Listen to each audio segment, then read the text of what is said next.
Recording whatever instrument, you have to take liberties. I think that that's important too. You know, it's at times the best guitar players are the ones who don't play the guitar because you do silly things, and that makes it sound different. I had everything set up in a circular fashion. So I had my desk was there, my drums were there, my guitars were there, and my keyboards were there. So I was able to do it in a very non-linear fashion. You could work on the perfect snare for like 2 months and stuff. Yeah, and that's kind of what I did. Yeah, it's not a perfect snare. Nothing's perfect, but I guess that the important thing is to try to keep on looking for the perfect imperfections, because that's music, the beauty marks, and that's what makes musicians special. You know, how they sound, and you can always try to be, you know, I don't know, like Steve Vai #2, but then you're Steve Vai #2. And Steve Vai was great. You can hear Frank Zappa's playing, like the melodies and all that stuff in his stuff, but you always try to push the boundary a bit and do things a bit differently. Hello and welcome at GitarrenTunes. Today I have the pleasure to be here with the amazing Ville Valo. It's a pleasure to meet you. And you are on tour with your first solo album, Noir, at the moment. And you started on Monday, I think. You were in Helsinki and in Prague yesterday, and today you're in Berlin. So, and we definitely want to talk about the album today. But first of all, how does it feel to be back on tour and be back on tour with your own material? That's a lot of questions. Hey, thanks for having me. A pleasure meeting you too. Good to be back in Berlin. We started the tour actually from Warsaw in Poland. Then we played Krakow, then Prague, and now we're here. And tomorrow we'll be in Hamburg, and then we're going to be in Amsterdam and so forth. But we did a few gigs when the album came out on Friday the 13th in Helsinki in January. We played the same club where Him ended their career. So it was quite nostalgic and cool. We played 3 shows there, that Friday, Saturday, and Sunday. And these are now the first gigs on our first proper tour with new guys and new technicians, and it's quite exciting. And especially it's quite exciting for me to be back on tour, because this is, I'm not sure if it happened to you, but during COVID, I think I became a bit agoraphobic, because I didn't get to meet people so much, so it started to get a bit much, you know, like walking into a shopping mall. It was like, needed like, you know, earplugs or whatever. Okay, so it's good to be back in the land of the living, so to speak. And with music as well, it's quite special to. It's just not something you can take for granted, that people would be interested in what you do after being a few years away from the scene. And then also people's vibes change. People want to listen to different sorts of stuff. So I'm super glad. Like a lot of the gigs, all the gigs so far have been sold out. Like all these first ones, and it's pretty darn amazing. It's you know, it's not something really, honestly, you can take for granted, no matter who you are. You know, so it's a wonderful experience. So you're hyped, definitely, for the tour.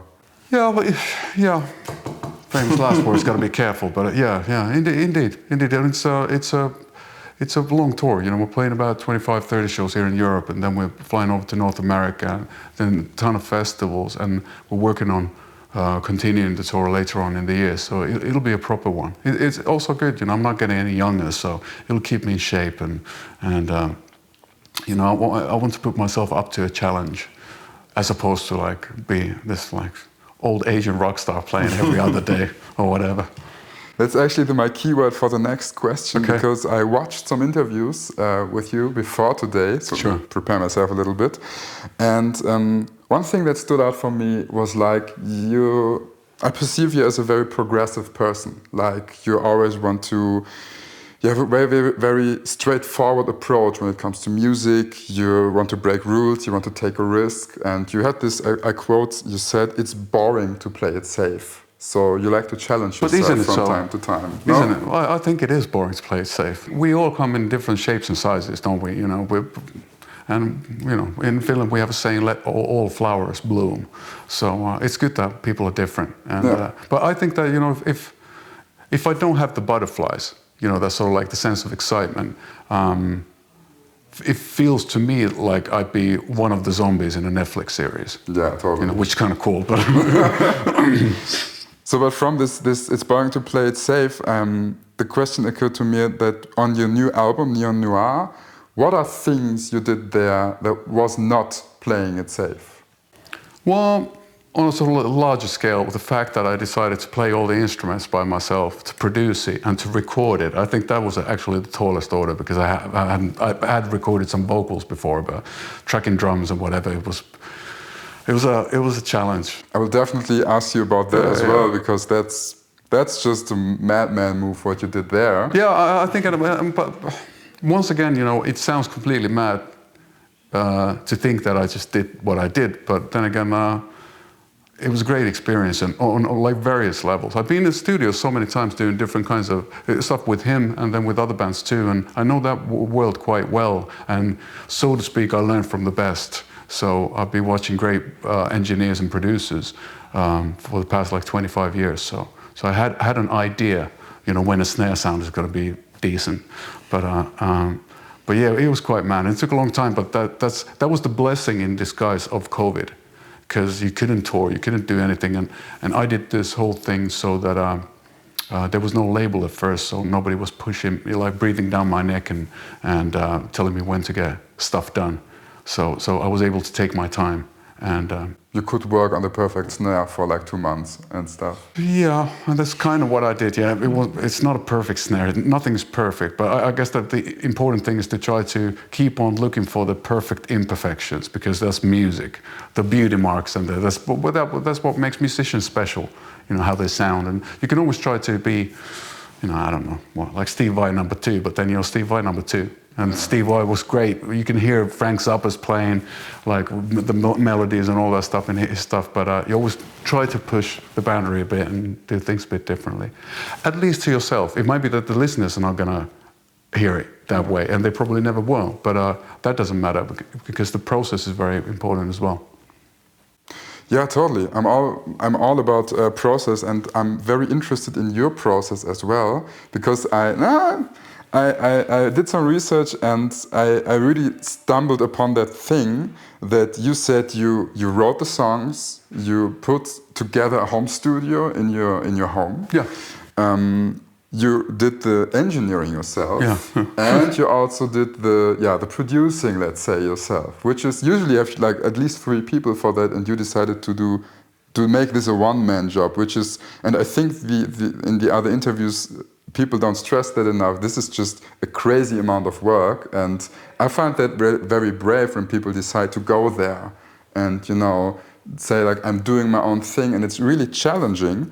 And my question is, how has your craftsmanship developed while you were recording that album, and how, you know, what were the most interesting challenges that you had to go through? I think one of the coolest things about it all is the fact that I'm sort of like old dog, so I had a lot of experience, well, not a lot, but quite a lot of experience recording albums, yet I was a complete newbie when it came to certain things like maybe drum recording or whatever, and I thought that was endearing. So I was like a virgin sex star. So it was like there was 2 things going on in parallel. So it's I think the whole concept of it was the hardest bit, because of course when you start, I don't know why we're talking about a snare, but we're talking about a snare. Of course, if you have any idea and you have any sort of experience of recording, you know when it sounds wrong.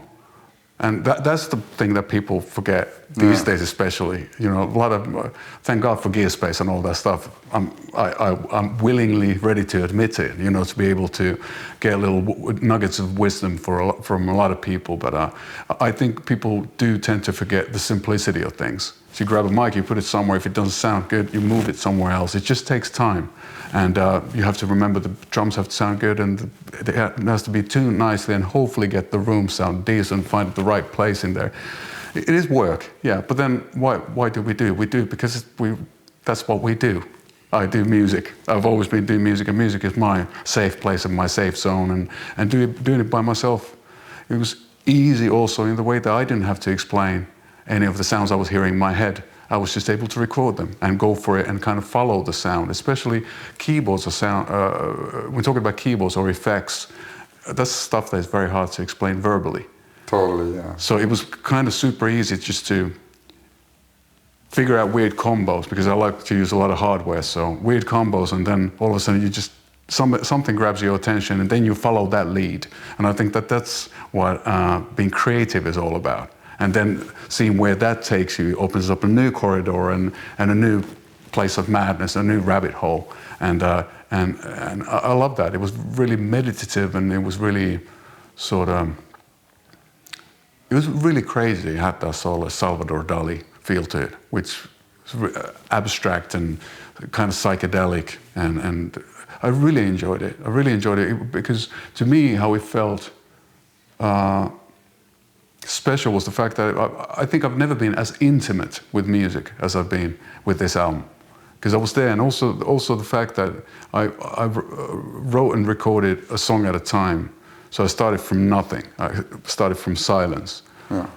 I got some ideas down, usually on acoustic guitar, but then, let's say in a month and a half, all of a sudden, the song in its entirety was blasting out of the speakers, which is quite a cool thing, because it is like magic. It comes out of nothing. Of course, it doesn't come out of nothing, but you know what I mean. There's no music to be played. If you push the space bar on Pro Tools, there's nothing's coming out. So building that puzzle was exhilarating, and it still is, but a ton of work. Yeah, my girlfriend hated me during the entire time, you know, because I was like a racehorse with the, you know, blinders on. I was just doing that one thing. But I think it's also, it would not be fair to music if I wouldn't give it my all. And I think that's you know, it's music, and what we do is not about priorities. You do it because you have to do it. That's very true.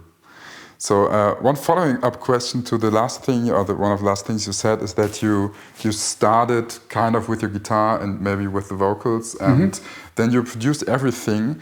Did you have to find for yourself a new workflow while producing everything on your own, or was it always like you play the song with the guitar, it's done, then you go there, you put some drums on it, or how do you approach music at all? It took me. That's one of the reasons why it took me a while, because I didn't know how it's going to work out. I changed the gear, the recording gear, during the sort of like two years I worked on the album. That changed along quite a few times. I started. One of the main things was I got a API desk, the 1608, but with an expander, so it's 32 channels. The important thing with that is that, yeah, it's quite a big desk for a home studio or whatever. But the thing was that, for example, getting a drum sound to work, you can't start from scratch every time. What I did was that I had my first 12 channels were dedicated to drums. All the faders were taped up onto the console. All the EQ settings were left there. So what I did, I was able to do so that I was able to record fills, change drum parts, even the song was already finished. I had everything set up in a circular fashion. So I had my desk was there, my drums were there, my guitars were there, and my keyboards were there.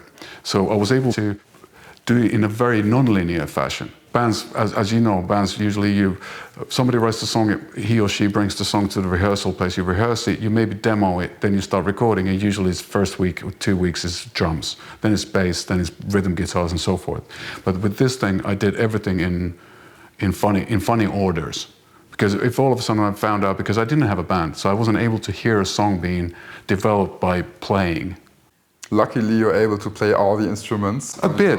I'm good editing, but I have some history, and then I think with recording whatever instrument, you have to take liberties. I think that's important too. You know, it's at times the best guitar players are the ones who don't play the guitar, because you do silly things, and that makes it sound different. So. But yeah, it was a complicated process in that sort of sense. So and I can't remember who it was. I think it was Dave Grohl who was saying, he was talking about drums, that a lot of times he feels that drums should be played the last on an album, because drums usually should react to the whole song, the vocals as well. You know, when a vocal gets really aggressive, for example, you have to build that thing up, and a lot of times you can't. And a lot of times vocals and parts change along the way, and all the drums are done already. And I think bass should be done like that. Bass is one of the least thought of instruments, you know, but it does keep the whole thing together. I'm a bass player originally, so it's an important instrument for me, but where you can really work on little tiny things to accentuate on the vocal, make the harmonies work a bit nicer. They're little things, but I think they make all the difference, you know, that sort of, yeah. But what do I know? You just produce your own album, you know. Well. How do you write lyrics? Are there certain stories that you want to share that inspired you to write lyrics? How is your approach to the whole texting? To me, I think lyrics are more about a mood. They're not separate in the sense that I would have an idea for a story and then I need to write a melody for it. I think the beautiful thing about music is the fact that with a melody you can describe a feeling that you can't put into words. And that's the beauty of music to me. So by that I don't mean that lyrics would be secondary, but they have to accentuate the emotions. They don't have to tell the story. But so what I like to do with lyrics, especially these days, is to have as much sort of time travel and sort of, it's not synesthesia, but what would I call it? It's like an association game. I like a single line to have certain words that evoke certain emotions in my head and maybe bring me back in time to certain times in my life, but necessarily the whole sentence doesn't have anything to do with it. The sentence might be another thing. So I like to write in that sort of like parallel form, if at all possible. So, but it's not my first language either. So English is always it's quite nice to be an outsider.